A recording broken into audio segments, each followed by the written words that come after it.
Bitter nga ba? Itong si Harry Roque. Ako, tagapagsalita ni Duterte ito eh. Tagapagsalita ito ni Digong noon eh.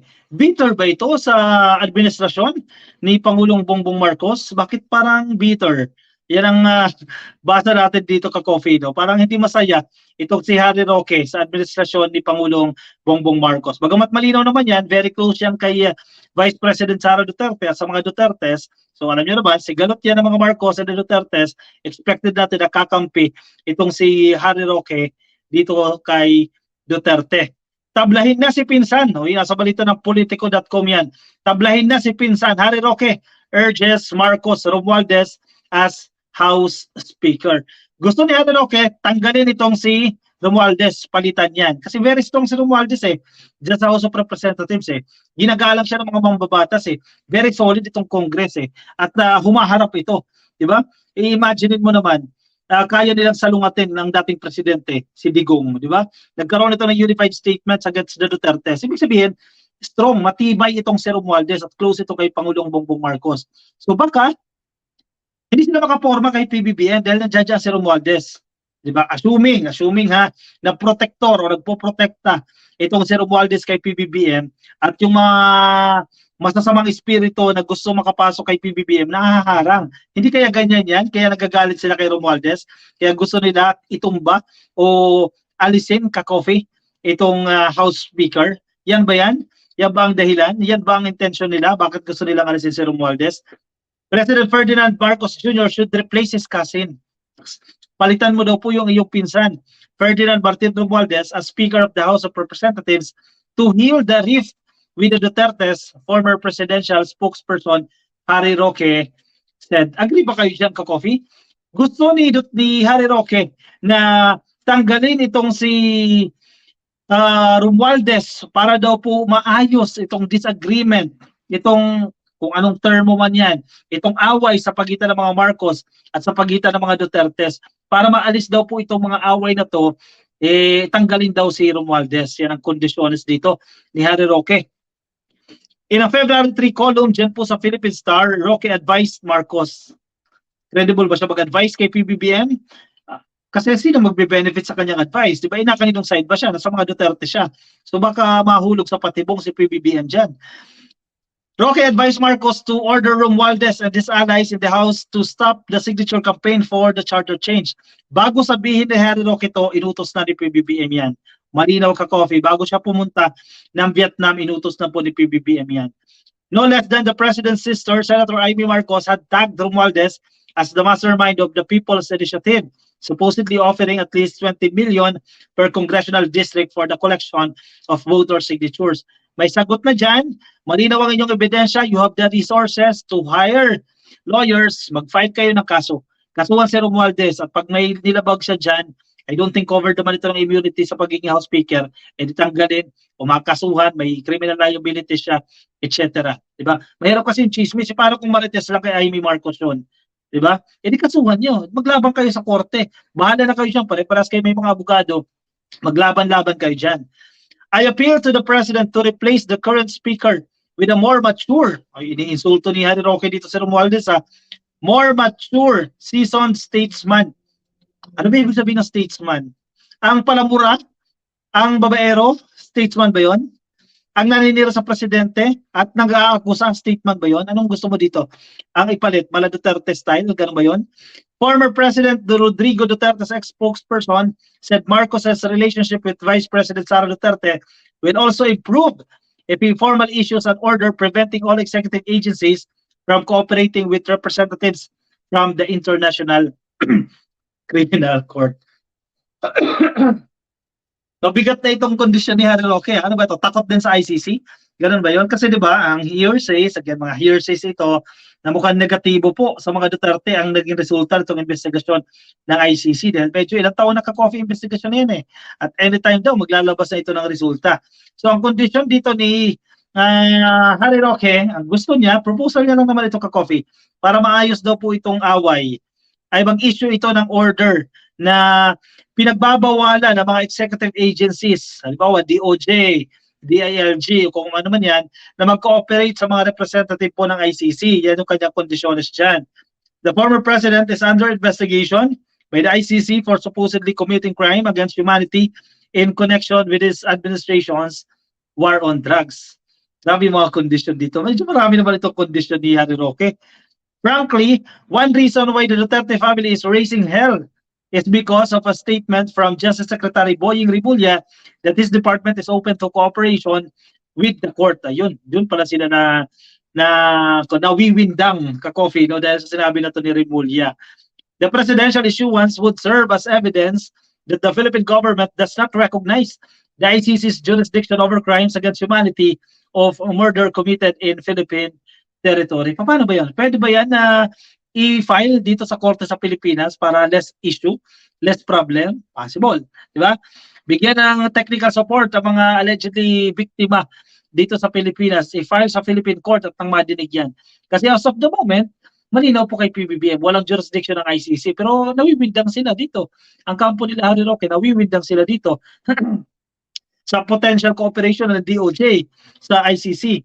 Roque also advised First Lady Liza Marcos Araneta to talk with the Vice President to clear any issues between them. Kasi hindi na pinansin ni First Lady. Nakita niyo yung video na yan, isa tayo sa naglabas niyan eh.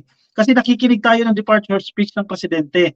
After niyan, yung pakita sila ng eroplano, hindi na pinansin ni First Lady itong si Sara Duterte. Eh, tama lang yan, ka-coffee. Kasi makipagplastikan siya, di ba?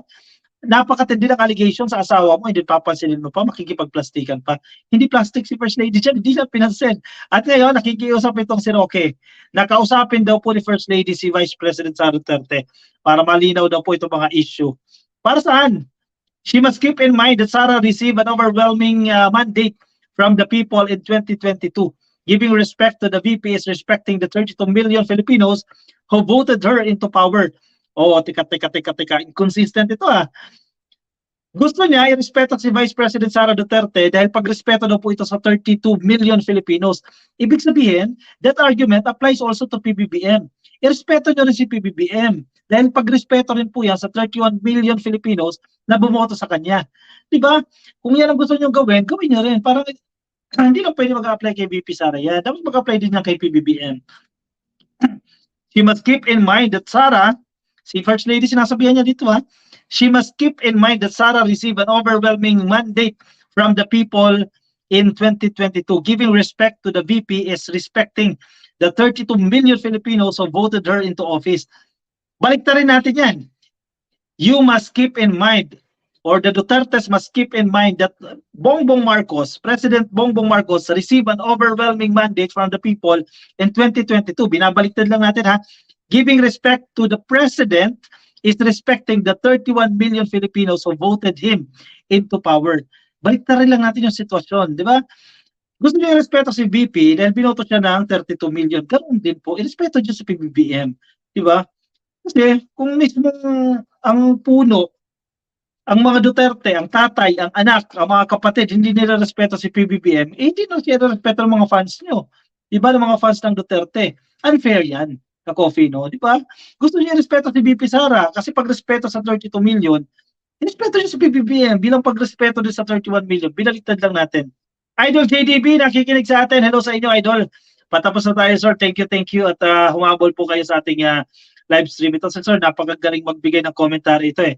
Grabe yung nasaksihan kong rally sa Liwasang Bonifacio kanina. Nilangaw, nasa 35 lang ang mga dumalo at dinadaan-daanan lang sila ng mga tao na ubos na nga sila. Sir JDB, ay di ko alam na may rally dyan eh. Di ba, hindi mo naramdaman, di ko na alam ano bang meron dyan. Itong rally nila dyan. Actually, wala akong ideya. Kung hindi pa dahil sa ilang vloggers, kung hindi pa nag-comment dito, ba hindi ko malalaman. Nakita ko lang yan kanina sa post ni ni Mami Peng. Nabasa natin doon sa post ni Mami Peng na yun na raw, nilangaw nga raw yung rally na yan at dumami pa nga yan dahil yung ilan nating mga nagkasamaan ang nagparami dyan, di ba? Philip Manuel, shout out Idol JDB. Oy, thank you sir JDB, ang dami mong fans dito sir ha. Thank you at napadpad po kayo dito, napasyal kayo sa ating tahanan. Shout out sa inyong lahat ng fans ni Sir JDB. Ayan, nakikinig po sa atin. Patapos na rin po tayo. Kay Johnny Herna, puro akusa ng ICC. Wala nang napatunayan. Ang tabi lang tayo ka-coffee ko ano mangyayari dyan. Kasi sinabi mismo ni Solgen Solicitor General ni Minardo Guevara, di ba? Pwedeng mag-issue ng warrant of arrest ang ICC. Pwede nilang gawin yan. Ang problema dito sa implementation, paano yung enforcement nitong warrant of arrest. Ito yung mahirap-hirap na usapin. Yun na yung kinakailangan na makipag-cooperate ka na talaga sa law enforcement agencies ng Pilipinas para doon sa enforcement ng warrant of arrest. Panalo na raw sa Tokhang si panalo na raw si Tokhang Queen. Sino si Tokhang? Si VP Sara, may tinutukoy niyo dyan. Problem soulmate. Oy, yang si Baklang Roque, buraot yan. Kahit dating activist yan, sabi ni Problem soulmate. Bakit mo naman nasabing buraot? History repeats itself, ka-coffee, dahil si former First Lady Imelda din daw ang nagdidikta kay former President FEM. I don't think na si Imelda ang nagdidikta. Matalino ang Marcos Sr. No? At posible mag-asawa yan, normal yan, mag-uusap yan, bago matulog, mag-uusap yan, magsasuggest yan. Ang final say pa rin dyan ay ang presidente. Di ba? Hindi man nanganganga ang presidente. Teresita Sarmiento, may mga vlogger dyan na sobrang bunganga, inaraw-araw nga sa pagmumura kay PBBM, walang respeto. Exactly. Di ba? Irerespeto mo ba yung mga taong yan na kumakabura sa presidente? Di ba? Hindi mo irerespeto. Ako kahit minsan mainit ang ulo natin, hindi mo gagawin yan, di ba? Kasi pagrespeto na lang din yan sa followers mo sa viewers mo na hindi pleasing yung pagmumura sa kanila. Hindi mo papanoorin, ka-coffee. June Ninang, sa website ng DPWH, kayo magtanong sa 51 billion ni Congressman Pulong Duterte para malaman nyo kung anong project ang nagawa sa 51 billion. Huwag kayo maniwala sa fake news. June Ninang, malinaw na yan June Ninang First, kinonfirm, vinalidate, sinabi mismo ng DPWH, indeed, 51 billion pesos po ang inalat. Hindi yun yung issue. Yung issue dyan, yung hatian ng pondo. Limited yung ating pondo. Sana, binigyan ng chance yung ibang mga bayan, mga distrito na hindi pa maunlad. Malaki pa yung pangangailangan sa infrastructure projects. Malaki pa yung mga pangangailangan para mapaganda yung kanilang mga farm-to-market roads, yung kanilang mga irrigations, at kung ano man yan. Di ba? Unfair yan doon sa nakakuha ng 500 million doon sa 51 billion, di ba? Sobrang unfair yan. Assuming na ginastos talaga ng tama, which I think is impossible, nagagastosin mo lang ng tama na walang halong korupsyon. Meron at meron yan. Talagang ang tingin ko kay Duterte, bang talaga halata kung magsalita, sabi ni Rolly Campos. And we have to understand, dahil may nararamdaman siguro, ganun ba yun? Huwag lang natin paniwalaan. Basta keep reminding us, 51 billion para hindi makalimutan ng tao hanggat walang kasagutan kung saan napunta itong 51 billion. Ang problema, walang investigasyon na nangyayari dito sa 51 billion na yan. So anyway, sige, ang haba na natin, naka-livestream na tayo ng 47 minutes. Thank you, ka-coffee, sa pagtutok sa atin. Ako'y pansamantala muna magpapaalam sa inyo. Kung nasa Facebook po kayo, hindi pa kayo naka-follow sa ating Facebook page, pasuyo na lang po, click lang po sa taas dyan, follow. Kung nasa YouTube, click lang po ang subscribe. At kung nasa TikTok, ayan, may mga viewers pa rin po tayo sa TikTok.